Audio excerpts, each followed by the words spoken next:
Alright, so we're back at the Henry Roof. Finally,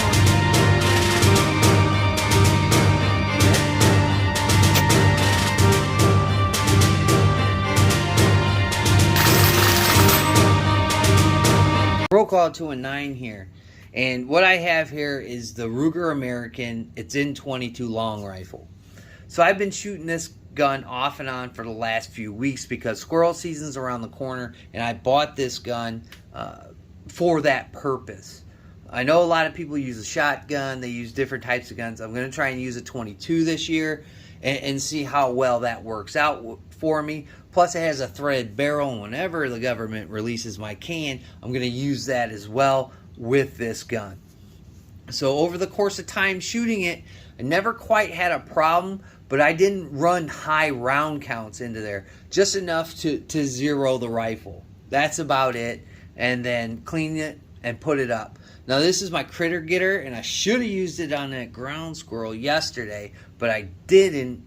But prior to making this video that we're doing now, this sits in my safe because it's loaded. So when they show up, I'm going to creep over to the safe and get this and try and put those things out of its misery and out of my misery for making holes in my yard.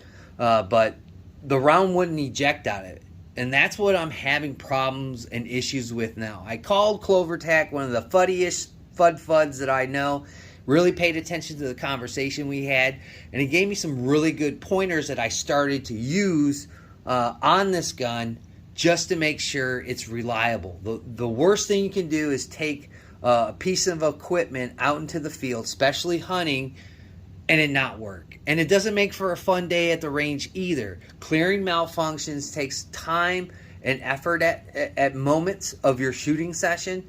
And, you know, nobody wants to do that. Everybody wants to go there, put rounds down range, come home, clean your gun, put it up for and wait for the next session.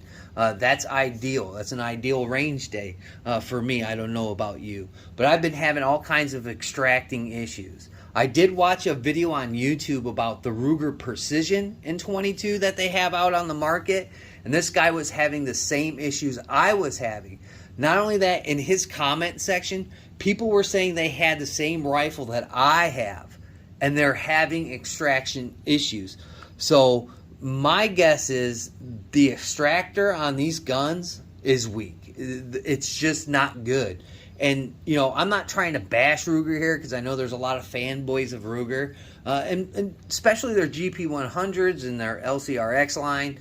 Those guns are almost over-engineered. But I don't think they took the time to really engineer this one to the specs that we all expect from reputable companies. And it's to make a really good product. Now, in the video I'm going to show you after this, it's going to show the problem that I've been having. Now, that day I did shoot a lot, and I shot a lot of different types of ammunition. Again, 22 can get dirty on you, and then you can have problems. My Smith & Wesson Victory had a problem the other day, and it was a scary problem. I had a round rupture and blow out the back end and kind of poof some smoke everywhere and gave me some powder burns.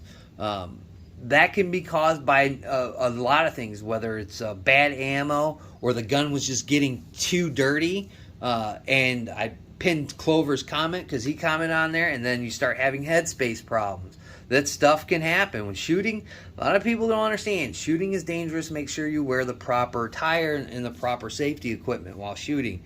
But that's what I'm starting to have with this gun is the extraction issues. I mean, even cleaning it, putting it up, and then going back out a day or two later, I'm still having extractor issues, and it's becoming more and more frequent.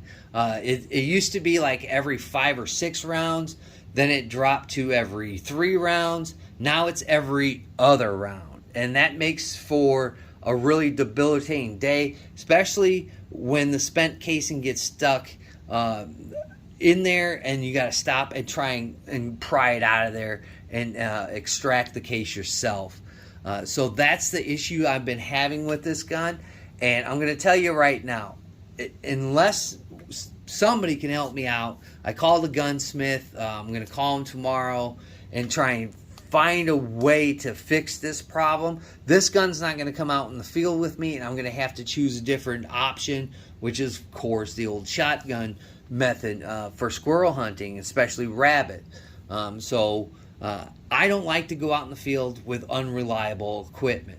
So I'm going to roll in the footage here soon of me shooting when these problems first started to show up. So this is more shooting with the Ruger 1022. I did a couple more adjustments, I should say. And again, I'm pretty impressed with this gun. This is some Aguila Super Hollow is what they call it, Super Hollow point. So I'm gonna take a couple pokes at it with this stuff. And it's a little bit hotter. You can tell by shooting that Norma stuff.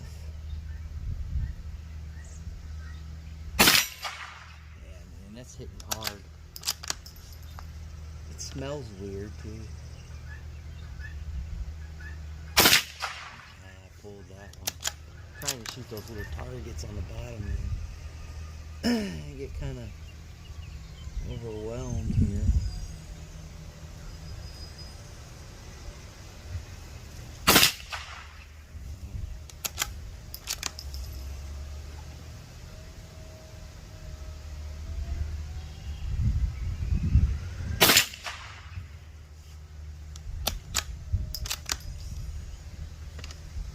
Go up top.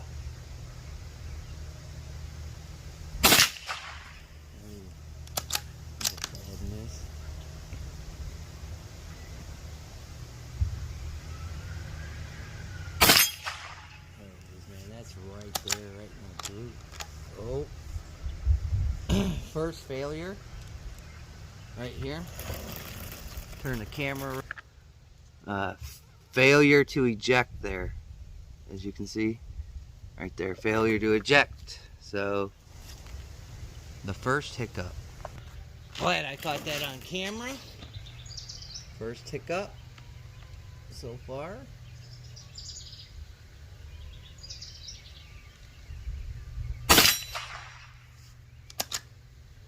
Ooh, look at that. Another one. Failure to extract.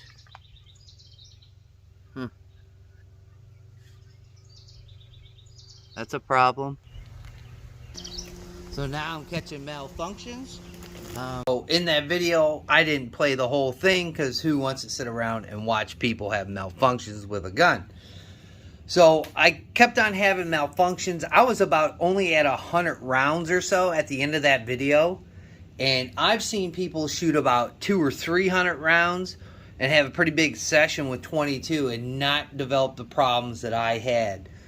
Took it out yesterday, and again, the problems just started to persist more and more, even after I cleaned the gun. And if you can see here, I'm sticking my hand all in there.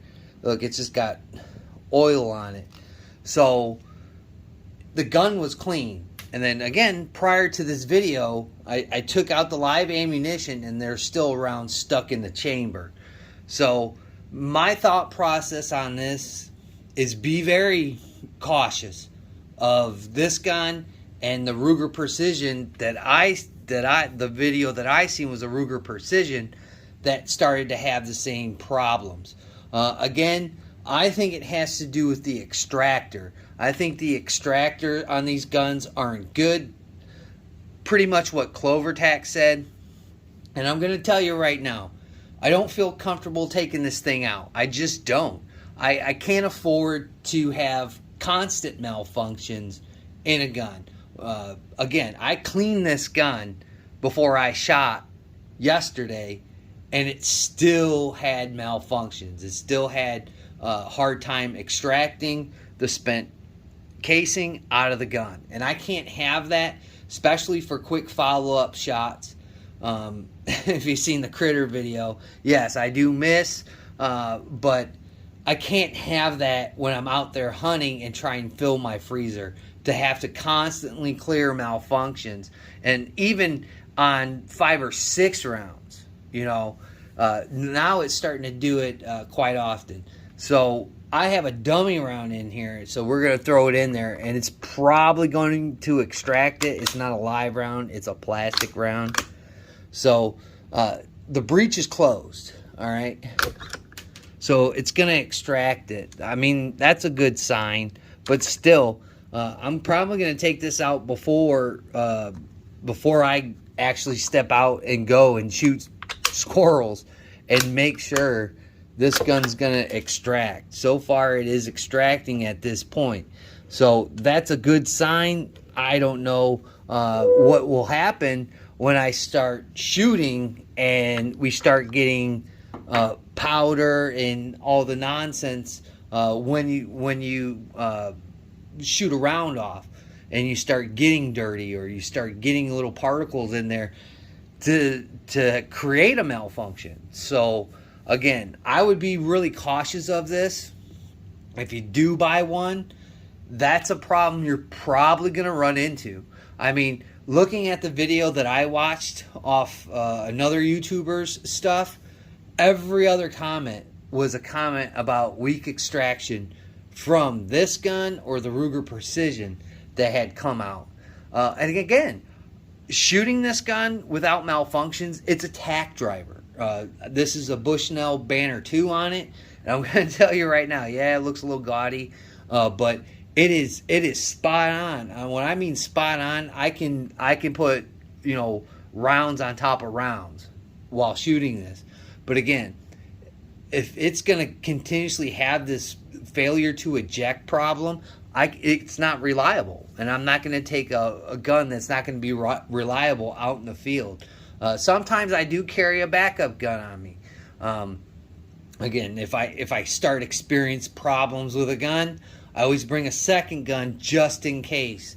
Especially breaking this gun in, I am well on my way to about 500 rounds, and I don't quite think you need 500 rounds to break in a 22. Maybe a handgun or something, like my Smith & Wesson Victory here. I was advised by somebody that owns a gun shop that after 500 rounds you should start breaking in the gun. Again, I'm not a huge avid 22 shooter. I do shoot it a lot and on occasions. When I don't want to, like if there's an ammo crunch and I don't want to shoot 9mm, 380, so on and so forth, the higher caliber rounds, I'll go out there and I'll shoot some 22. But again, I just cannot have this kind of unreliability in the field. I just can't. I depend on a lot of my hunting to feed my family and to pack it away for the winter time. That way I'm not fighting the grocery store. The past storm that we had last year was awful. I mean, even if you had a 4-wheel drive vehicle, you're still getting stuck in periods of that storm. So not being able to go to the grocery store is a real thing here in Northwest Indiana. So having my freezer full is a great feeling, and I can't do that if my gun's not going to be reliable when I take it out in the field. So hopefully it'll keep ejecting rounds, but again, this is a plastic round, so the ejector might be grabbing it a little bit better than steel or whatever, brass. So it is ejecting it, so that's good. But again, from the advice that I've gotten from friends and so on and so forth, from people that I've talked to, is you just got to keep these guns clean. So hopefully I don't miss this year for a squirrel, and I won't have to worry about follow-up shots. So that's the issue I've been having with this gun. It's become more frequent here lately. Hopefully we can get through this period. I'm going to be looking at other options to either take out in the field or to help bring this gun along. Again, I really like this gun. I really do. But the only thing that's the problem now is it's just not working right. And again, whenever the government understands that, you know, they have to stop being tyrants and they let me use my can, I can put my can on this gun, my suppressor, and I can, you know, really extend the game for shooting small animals. You know, usually sometimes when you shoot at these critters and they get spooked, they won't come back for a while. With a silencer on there, with a suppressor, it's a little bit more quiet. I might not spook other, you know, squirrel or rabbits in the area as much as without some kind of suppression device on the front of the firearm. So again, those are the problems I'm having with this gun. It's disappointing. I'm still going to go out there because squirrel season's right around the corner. I'm still going to go out there. I'm still going to shoot. I'm going to hopefully not have as many problems, but I can see it. You know, the more and more I shoot this gun, I see more and more the problem starting to creep in and ruin the session. Is, you know, I think the more you shoot this gun and the more dirty it gets, the more problems you're going to end up likely to have. And in a hunting situation, that's not good. It's just not good. So if you have any comments, questions, or concerns, of course, throw them down there below the video. I'd like to thank my old and my new subscribers, especially Clover Tech and the other folks that have been helping me along the way to try and, you know, ease this problem so I can get out there and be successful this year. And like always, guys, we'll catch you on the next video.